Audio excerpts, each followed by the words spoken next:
সম্প্রতি অপবিশ্বাস best actress award পেয়েছেন তার জনপ্রিয় সিনেমা লাল শাড়ির জন্য। তবে এখানে কিছু বুবলি ভক্ত বলছেন অপবিশ্বাস নাকি অ্যাওয়ার্ডটা কিনে নিয়েছেন, তাকে এমনি এমনি দেওয়া হয়নি। এখন আমার প্রশ্ন হচ্ছে, সেখানে তো দিঘিও অ্যাওয়ার্ড পেয়েছে, তমা মির্জাও অ্যাওয়ার্ড পেয়েছে, ইমন অ্যাওয়ার্ড পেয়েছে, ইভেন জনপ্রিয় জাদুকর জুয়েল আইচ তিনিও অ্যাওয়ার্ড পেয়েছেন। তারা সবাইকে অ্যাওয়ার্ড কিনে নিয়েছেন? আপনাদের কাছে প্রশ্ন থাকলো, আশা করি উত্তর দিয়ে যাবেন। অ্যান্ড নেক্সট, অপবিশ্বাস বিগত অ্যাটলিস্ট 15 বছর ইন্ডাস্ট্রির মেইন হিরোইন হিসাবে ইন্ডাস্ট্রিকে লিড করেছে। আমার মনে হয় না তার অ্যাওয়ার্ড কেনার প্রয়োজন আছে।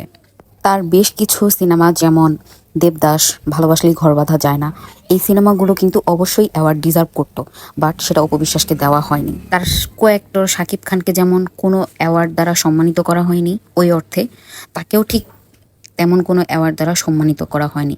তারা দুইজনই অনেক আন্ডাররেটেড ছিলেন। অবশ্য এই নিয়ে অপবিশ্বাস কিংবা শাকিব খান কারোরই তেমন একটা মাথা ব্যথা নেই।